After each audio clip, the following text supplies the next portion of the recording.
Good afternoon, everyone. Did you enjoy lunch?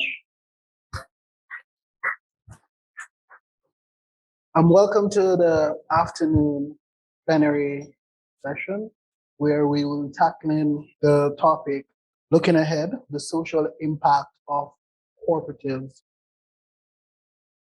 We want a sustainable future for all of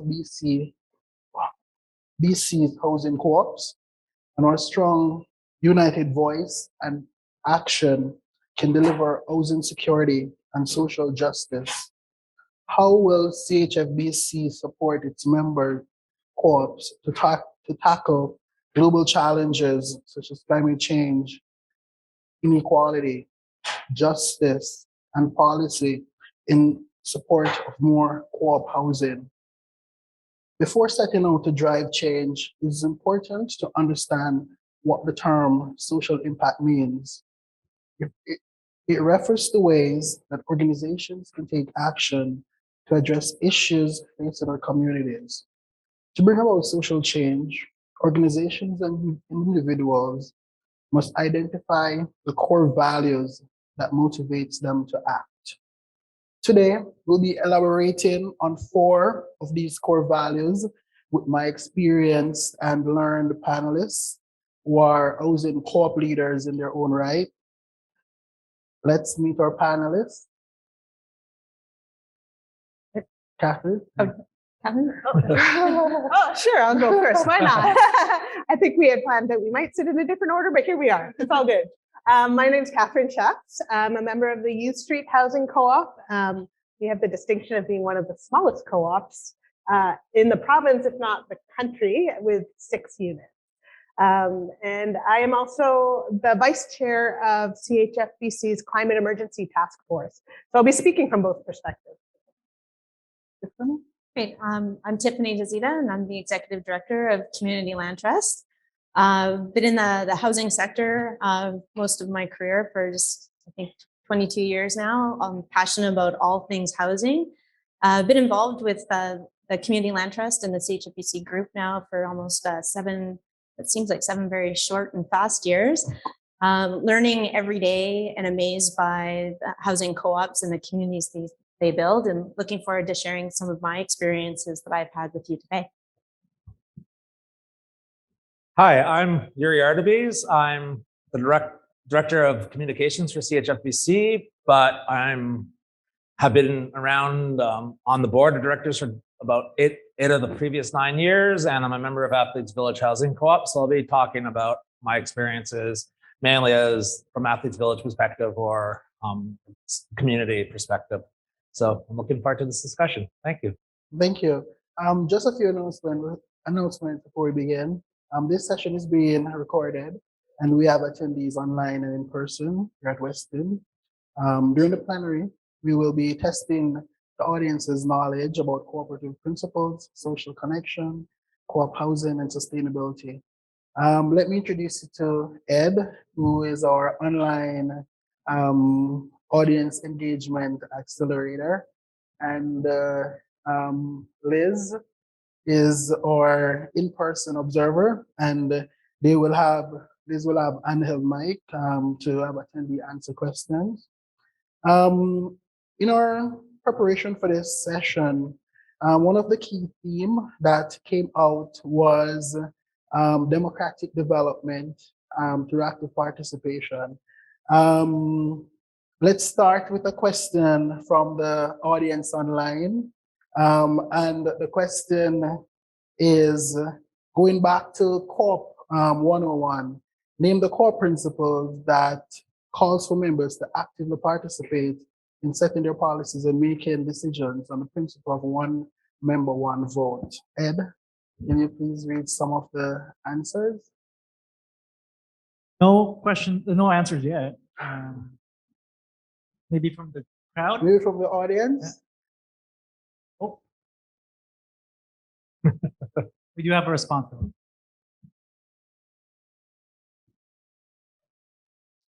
Going back to COP 101, name the cooperative principle that calls for members to actively participate in setting their policies and making decisions on the principle of one member, one vote. Awesome. That's Sue, right? Thank you, Sue.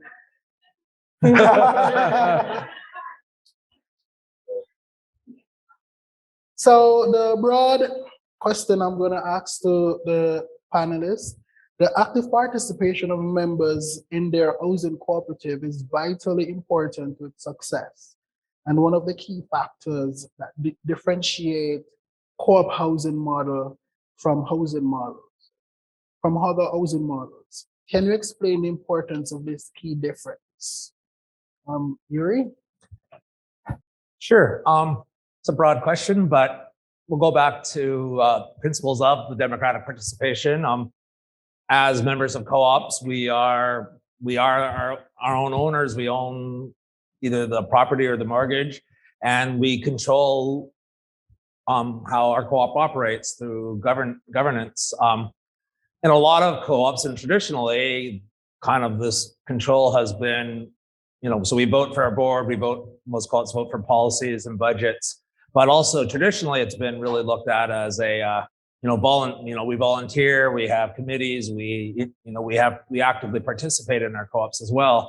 And I much prefer the word participation to volunteerism or voluntold. I think, co-ops differentiate themselves by encouraging participation because people really feel like they have a home, they have a stake in their home where they live. And we'll get into this later, but the security of tenure means that, you're going to have no fear of being rent evicted. So you really you feel like you belong. And when people belong, they want to engage and participate and have more control over how the co-op works and how the different events and activities that take place. I mean, it doesn't mean have to mow your lawn every Saturday, or sit through committee meetings, but there's so many other ways you can participate actively in your co-op and bring your own sets of unique skills and interests. So yeah, that's enough for now. Yeah, I guess this was actually my first experience, and it was the first day I actually started at Community Land Trust back in 2015, and it was right in the thick of it. And a lot of you probably remember it was the You Hold the Key campaign leading up to that federal election in the fall. And I was blown away. I'd never seen anything like this before with any other type of housing tenure, where you saw a mobilization across the country, and the office that day was a buzz between staff and members coming and going and people holding these giant keys. And I was like, what is going on here?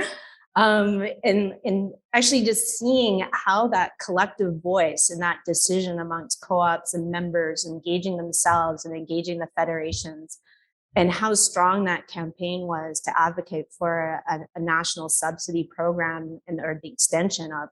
And and it's there are no limits to what co-ops can do because of that democratic control and broadening that strength of their voice, not just within your own co-op, but how strong that can be broaden outside of your co-op community into your local neighborhoods and in all three levels of government.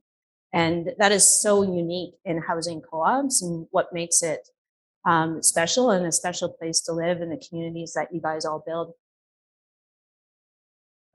Yeah, and I really think of co-ops in some ways as like little laboratories of democracy, especially these days. Democracy is under threat, not so much here in Canada. We have some guardrails in place, but in many places around the world, we're seeing erosion of democratic norms and principles. And to me, one of the most important reasons to live in co-op housing is that we get to decide for ourselves, right? We get to decide how our housing systems are run. We get to decide what the buildings look like. We get to decide how they feel. We get to decide what activities we participate in. We get to decide how we use our collective voices together. It's a lab for democracy. And that struggle, which we're probably all familiar with at times in co-op meetings and board meetings, where we disagree with each other and we have to work through that disagreement. And at the same time, we're still neighbors. And at the same time, we're still a community.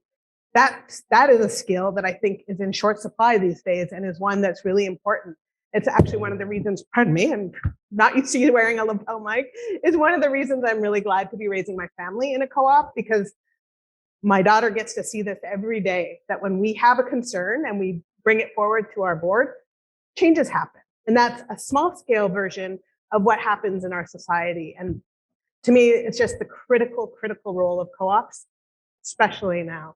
And something that I think we could explore further together. And Kathryn, I just want to follow up with you as well. I remember you saying in terms of co-op, it's a unique vehicle through which people gain skills and have these skills to reutilize them as well. So CHF BC has this educational program as well, and persons coming along from co-op, coming to our scheduled workshops and gaining these skills and then reutilizing them in co-op. Can you just elaborate on the importance of this? Totally. As well? Because it's another key way that we do gain skills that we can apply beyond our co-ops, right? I didn't have a huge amount of experience with, budgeting for really a multi-million-dollar housing corporation before I joined my co-op board. That's something I have to deal with now, and that's a whole lot of experience that I can take out with me to my community and expertise I can offer community groups on any subject.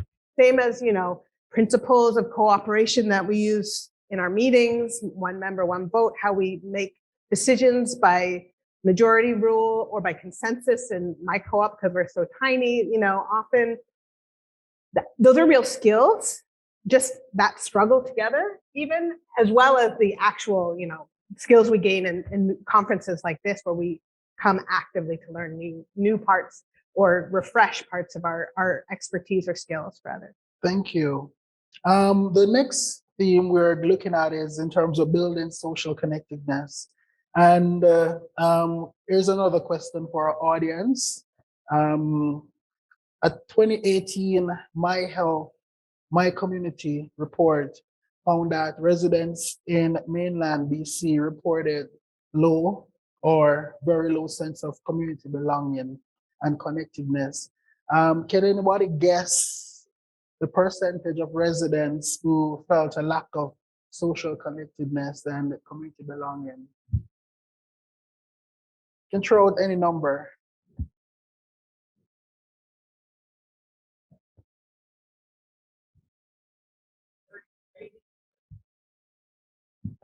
$80, $30, and is there any? 3, 75, 100, 80. Oh, I honestly think the person who said 43 is very specific, so it's 43%. That was very specific. The broad question I have is, co-op housing provide different activities that residents can participate in together. Based on your varied experiences, what are some of the ways that social connectedness are important in co-op housing? Kathryn? Well, I don't know about you folks, but once we kind of understood that we were shutting down and, going to be having a really big change in our society when COVID-19 hit in March of 2020, I personally was so relieved. I lived in a co-op because I wasn't facing that big crisis in our society to get alone, right? It wasn't me having to look out for my family only. I knew I had a community of people who are also involved in, could help me, could work through some of these challenges with, that we could share our skills and our understanding and, chart a path forward together that, even while we weren't going off and doing all kinds of things, I could still speak to my neighbors outside safely. We could still be working on projects together. It was a really big relief for me. Like, I don't even know how I would have felt if I was, in an apartment building where I was not knowing my neighbors, or in the kind of neighborhood where you're disconnected from people. I was really, really glad that I had that kind of connection around me. And I think it made weathering the pandemic easier. Yuri, can you just highlight some of those design principles that co-op can employ in terms of rebuilding that kind of social connection? Yeah, well, I mean, there's there's a lot of different principles, but like in terms of the physical design of co-ops, most of us, all of us here are members of co-ops, so we're kind of stuck with the co-ops we have, but there are still in the physical structures. But like one of the things, two of the big aspects of my co-op that really made a difference is that we have a really big lobby in our co-op, so people can gather both officially for meetings, but also unofficially when they're coming home from work or taking their dogs out for a walk or so forth. So you just see each other on a regular basis. And just that, even that 30 seconds you're walking by or just saying hi really helps build that social connectedness. But we also have a great courtyard and a playground where, it's, especially now as the weather's getting nicer, it becomes really the hub of our co-op. If you want to get any message out, we have email lists and so forth, but you really just spend 5 minutes in our courtyard on a weekday evening and you'll get the message out much more quickly. And it helps, being on the board and hearing, you get feedback, you get input, and it's really just that casual connections and that you draw on when we have challenges like COVID, or when we have challenging member discussions over wait lists or over housing or whatever. It's the connections that we make socially and informally that really help us bond and create the community connections that help us weather the more difficult decisions we have to make as co-ops. So I think that's really an important part. So whether you have a parking lot or a common room or a playground or just the sidewalk in front of your townhouse, those where you regularly interact with people is a really important physical part of promoting and maintaining community. Tiffany, we discussed at length the importance of this question. What does the community need? Based on your experience, can you talk about this, the importance of this question and some lessons learned based on your experience? Yeah, most of my experience comes from building brand new buildings and for brand new co-ops where you're bringing 200 plus people and you're moving them all into a building over a couple of months, and you're expecting that community connectedness just all of a sudden happens. And there's always best practices that you can put into a building design, but community takes time to build those connections, and seeing how people interact with their spaces. Just like what Yuri said, it could be something as simple as like a dead space out on the sidewalk in front of your building or the courtyard. And what we've really learned is that there needs to be, once people are moving into the co-op, there needs to be flexibility in listening to the co-op members and how they're using the spaces, and encouragement to those the co-op boards to work. And I'm speaking specifically with the Community Land Trust and our partnerships with housing co-ops, but how we can work together to enhance those spaces once people kind of figure out how they're using them. And we've got some great examples from creating library spaces within the indoor amenity. There's also Fraser View Housing Co-op, where it was designed to have a children's playground, but once everybody moved in and the dynamics of the families and the households, it wasn't appropriate for their use. And so there was an opportunity for that board to take an initiative, listen to the members, how do they use that space, and then look at a design that will enhance their community and how they connect and how the children connect within that co-op. And so I think that was like a really great example of how we have to look to how the communities utilize the spaces and then be flexible to, make changes and enhance it. And it doesn't even have to be expensive things either. It can be as simple as putting a bench in an area where you notice people that are sitting and congregating and having conversations, and it could be like a playground or even a library. And it's the uniqueness of people there. It's very hard to determine until those communities are living together and seeing how people interact with the spaces. Thank you very much. The next theme we're going to explore is creating housing co-ops of diversity. And over to you again, to the audience. We ask, among the 259 CHF BC member co-ops, how many homes are represented as of January 31st, 2022? So the question is, among the 259 CHF BC member co-ops, how many homes are represented as of January 31st, 2022?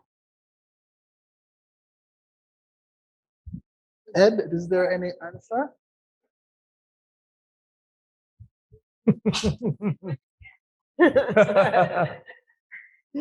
Approximately.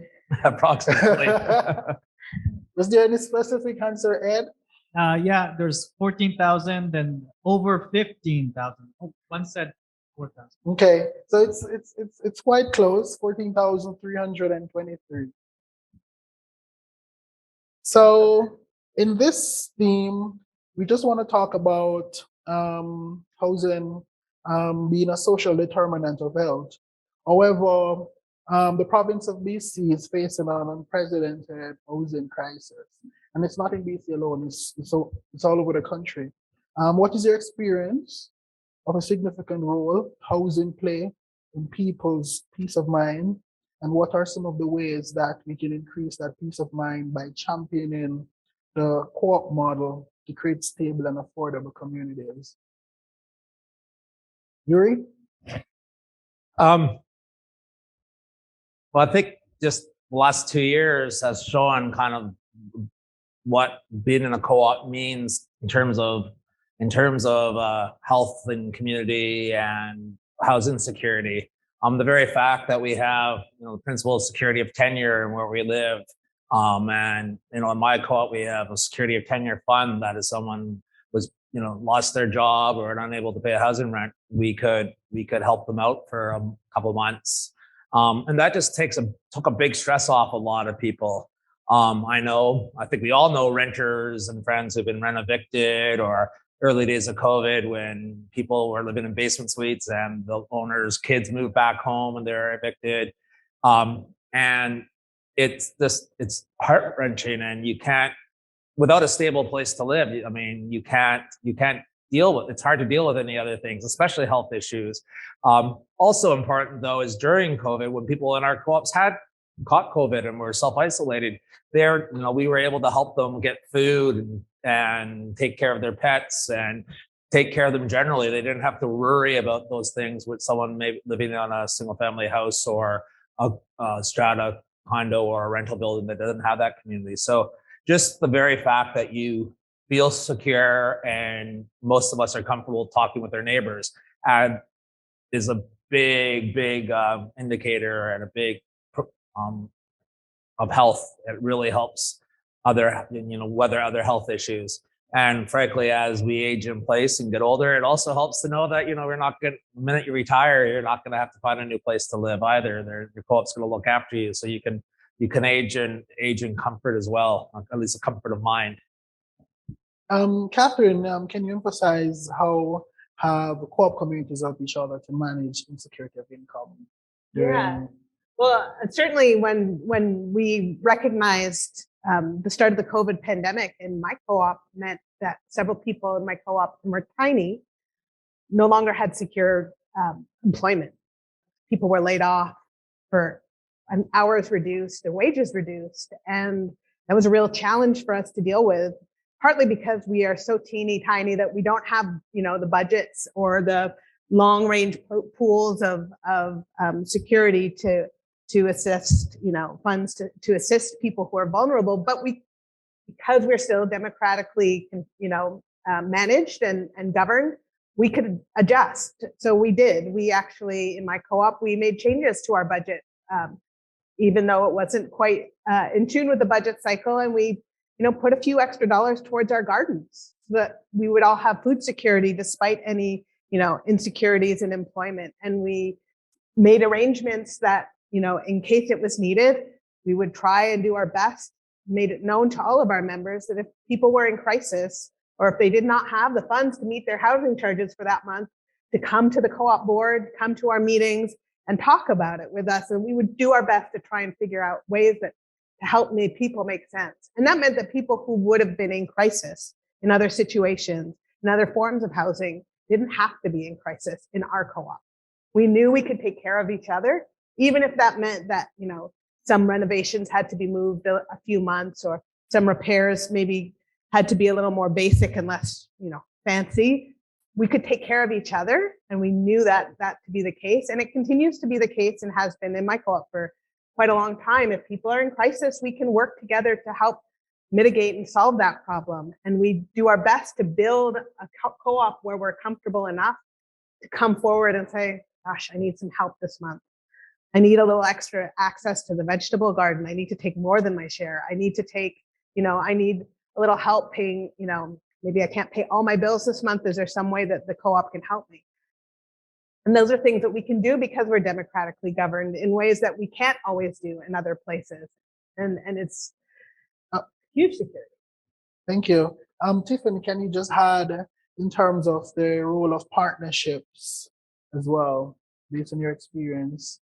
Yeah, this is the part where we throw out some stats and numbers versus talk about the personal experiences. But it is everything that everyone is, Kathryn and Yuri are talking about here today, that's getting people to get attracted to what housing co-ops are and what they provide. Especially when I speak from behalf of the Community Land Trust, and we're out there securing land to build brand new co-ops with our municipal partners, and also out there chasing the federal and provincial dollars as well, to build the housing and provide ongoing operating subsidies as well under the provincial program.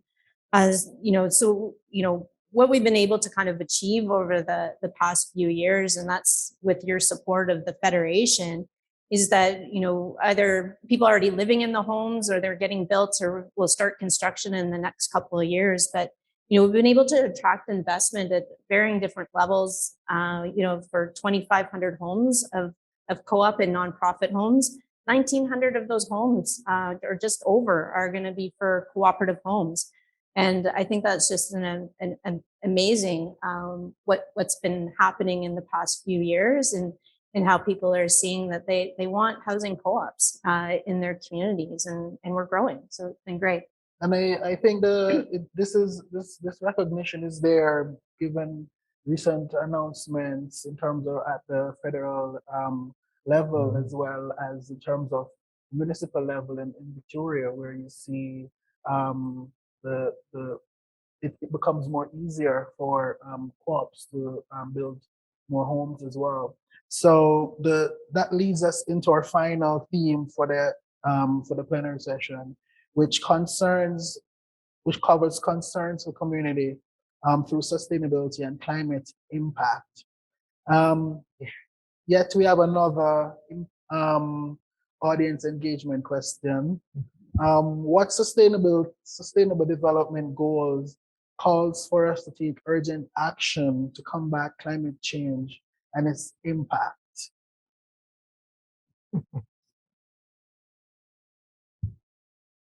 Don't look on your internet now.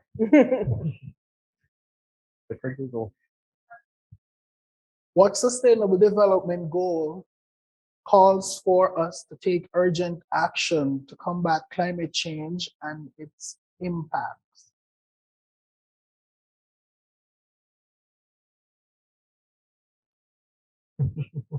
I see a lot of Googling happening. Ed, is there any answer yet? But somebody said, isn't there like 30 SDGs in total? 27.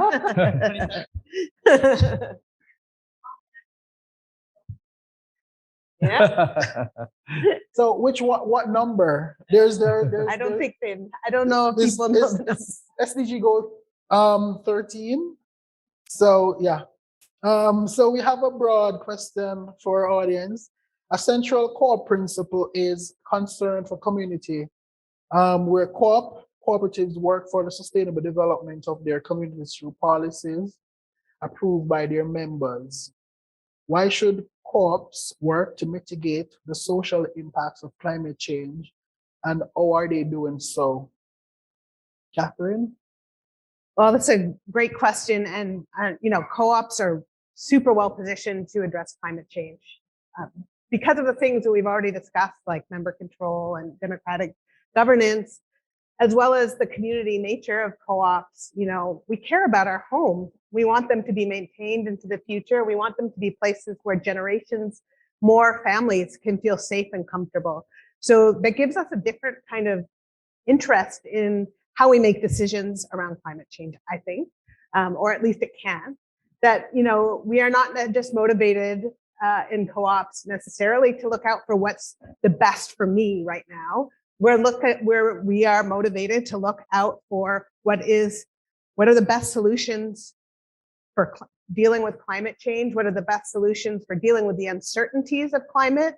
What are the best solutions for dealing with transportation? Those are all kind of questions we can have a role in our co-ops that, really can make a difference. And they don't all have to be, installing the newest, latest, top of the line equipment of, heating equipment or cooling centers or EV chargers, although those are all great things that co-ops can do because they're pooled together. But can be simple things like community gardens that provide spaces for natural pollinators to come and make sure that there are homes for bees and butterflies in our neighborhood, as well as food security. I mean, that's a huge impact for our local communities. And just because of the way that co-ops work, we're just so well positioned to make good decisions for the sustainability of our neighborhoods and for our neighbors as well. So I really have a vision of co-ops being, sustainability hubs for their neighborhoods. And I can speak more about that. I can speak about it for many, many hours probably, but I'll leave it to somebody else. Yuri, Yuri, do you have can you comment on in terms of co-ops leading in terms of sustainable consumption? Well, I think just the fact that we live in co-ops, that we live in multi-unit buildings with shared walls and shared amenities is first in line. I mean, I think, the majority of Canadians overall still live in single-family homes. And they're moving further and further out for economic reasons. And that has huge impacts on the environment and the sustainability as a whole. So the fact that we live in closer quarters with our neighbors is one. But more socially, I mean, we move in the co-op, we don't really control the architecture, but we do control what we do in the co-ops. And my co-op in particular, we have sharing circles. We share everything from power tools to baby strollers to air fryers to you name it. Things that you only use once or twice a year, we can share, which cuts down on consumption. Because of our economies of scale, we are able to do more things. We're able to think about investing in like electric vehicle charging and heat pumps and some co-ops and solar panels that you couldn't do as you lived on your own home, or you could, but it'd be really pricey. So, and there's partnerships with other co-ops. The concern for community extends outwards. Our co-op partners with Moto to provide Moto cars, car sharing, which reduces the amount of individual cars we all need to own. We have partnered with Hives for Humanity to have beehives on our rooftop, which helps what Kathryn was saying about pollination, and our community garden. And we partner with Victory Gardens, which is another co-op, to help us become expert gardeners or those who are interested in, and provide food. Not only provide food for us today, but provide our kids with a laboratory or a classroom to learn about where food comes from. So they're more inclined to buy fresh food rather than going and buying, the packaged food and all those things. They're all small, but you multiply it by 14,000 people or 14,000 households in our province, and hundreds of thousands of the people across the country, and it really begins to add up. And because we're doing it, our neighbors and our friends come and see these things, and they're more inclined to take it back to their homes and pressure their governments and pressure their neighbors to do the same thing. So, sustainability is something that really has to be taken at every level. I mean, I think, we do need national and international changes and shifts made, but it's not to say that we can't start in our own homes and with our own neighbors. And again, co-op, back to the democratic principle of co-ops means we can decide how we want to react and respond to this quite frankly, life-threatening challenge. Kathryn, I just wanted to comment also. I know you're a member of the Climate Emergency Task Force. Can you comment on the work of the task force and in terms of how it will continue to do its work in terms of to enhance sustainability for cooperatives and guide the CHF BC as a, in terms of in terms of its sustainability and climate change work as well to enhance social impact? Sure. So the Climate Emergency Task Force formed about a little over a year ago. I think we first met in February of 2021. It has been quite an interesting phenomenon or process.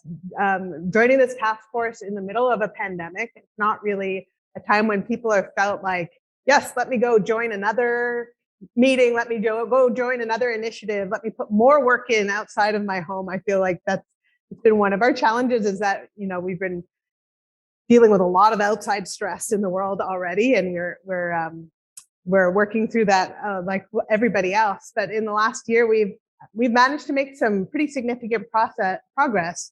So as a task force, we are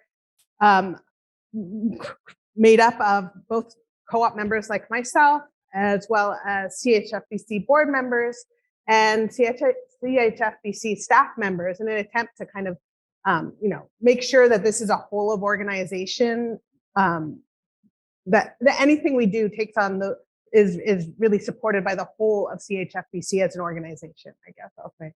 So we've put on workshops at the last Spring Education Conference. So that was when our first kind of flag in the sand, I guess, as our launch was at this time last year at the Spring Education Conference.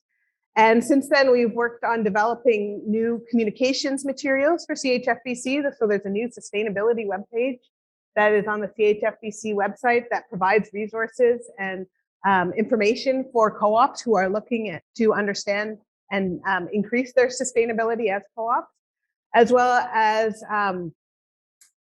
resources. We are now working towards a new newsletter. So there's going to be a sustainability focused newsletter to keep providing that kind of information and news for co-ops to take advantage of. And we're also working on developing and should be hopefully announced or coming out soon, a new CHF BC model sustainability policy that will help co-ops who want to create sustainability policies in their own co-op kind of have a starting place, like so many of the other model policies. They're so helpful, especially in a small co-op, but we don't have a lot of people to do that work of creative coming up with a legal policy ourselves. And we're also working on, we've compiled a whole lot of resources behind the scenes and information about what exactly is available to co-ops currently. And we're starting to understand we're starting to reach out again to understand what co-ops need. For next step. Seems like you're forgetting the sustainability grant as well. and we're about to launch, and I guess it was announced earlier today, this morning, the sustainability grant. So it's an opportunity for co-ops to apply for one-time funding to make real a sustainability project in their co-op. And as a task force, we always in need of new energy and new members, and we would love to have anybody who's here today or online, if you're interested in joining our task force, or you're interested in learning more, or you're interested in giving us ideas or advice about what we should be doing, please don't hesitate to come find me today or get in touch through CHF BC. I believe if you just email with a request to the Climate Emergency Task Force, it'll get to me or some of my colleagues on the task force. We are always eager for more energy, more bodies, and more great ideas. Tiffany, do you have any final thoughts? No, just I guess my final thought, and we talked about this, I guess, the other day, is that housing co-ops I often see as like the unicorn of like the housing world, and it's you go out and talk about them, and they people that aren't familiar with housing co-ops, and they're like, what are these places? Do they really exist? They sound so great. And it's just a constant reminder that we need to kind of broaden our education to the general public, and especially more like your local level and your neighborhood level. That has the most significant impact on our day-to-day lives and the communities that we live in, and housing is a big part of them. And in my professional world, I'm out there a lot talking to local communities and municipal governments about housing co-ops. And the education is happening, but we need to kind of get out there and talk about it a bit more, because there is a lack of education into the general public. There's a lot of education at kind of the provincial and senior levels of government, but just what's happening in our neighborhoods and the influence that this collective voice has, not just for things that and not just about the built form of the housing, but like the communities and how co-ops add to those communities and those neighborhoods and the type of housing it provides. So I just want to end with that by just saying we need to keep doing it and doing more. Thank you very much.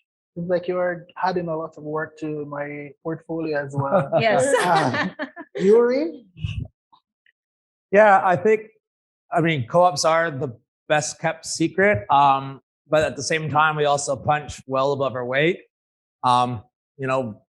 In a province of 6 million people, we have 14,000 homes, maybe 30,000 people who live in co-ops. Yet, we had lines in the budget speech read out loud. We had Falls Creek South in Vancouver, people who remember that. We had hundreds and hundreds of people come out and shape the city of Vancouver's direction. We really are successful working together. And that goes back again to the co-op principle. When we want to do something, we can get it done.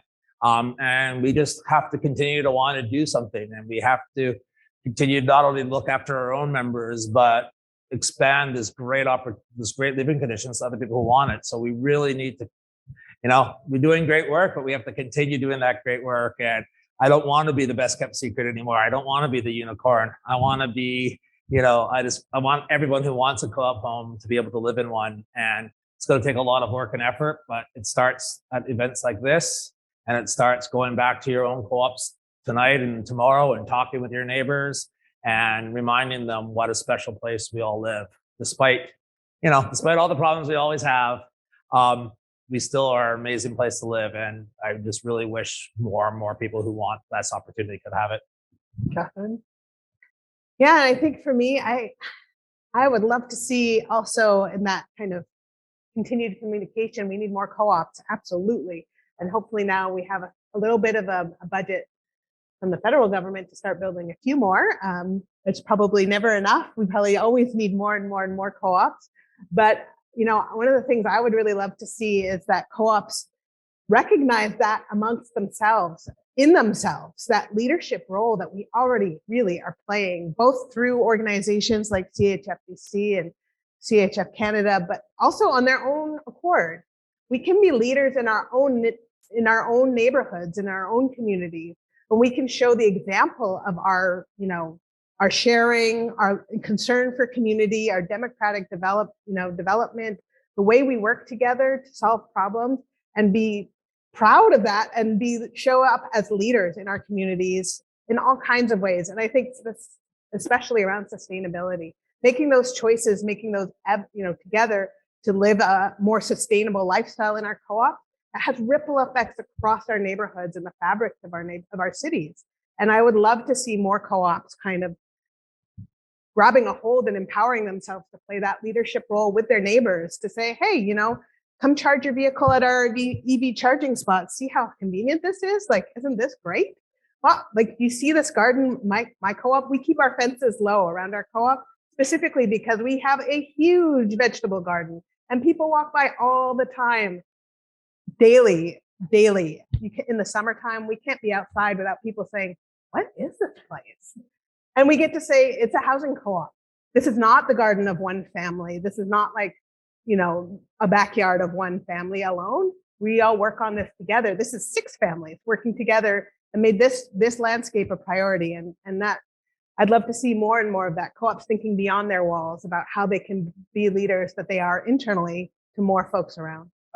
Thank you very much. Do you have any 1 minute or so for questions in the audience? 1 minute. Sorry, we all talked so much. Ed, is there any question in the chat box? Yeah, there's just one question, and it's for Kathryn. Yeah. Do you have any youth on the task force committee? And if not, would that be welcome? Yes, we would love to have youth members on the task force. There is a process for getting involved. I believe task force members have to be formally appointed by the CHF BC Board of Directors, but we will very strongly put forward a recommendation to the CHF BC Board to invite more members to join of any demographic, any background, any skills to share or ideas. Come and join us. We have a good time. Thank you all for attending this engaging session on the social impacts of housing cooperatives. Thanks to our panelists for providing insightful discussion and tangible ideas on democratic development, building social connectedness, creating housing co-ops of diversity, and concern for community through sustainability and climate impact. I will now turn over to Michelle Iverson, who have some important announcements and will briefly state protocols for the rest of the afternoon workshop session. Thank you very much. Thank you, everybody. Thank you.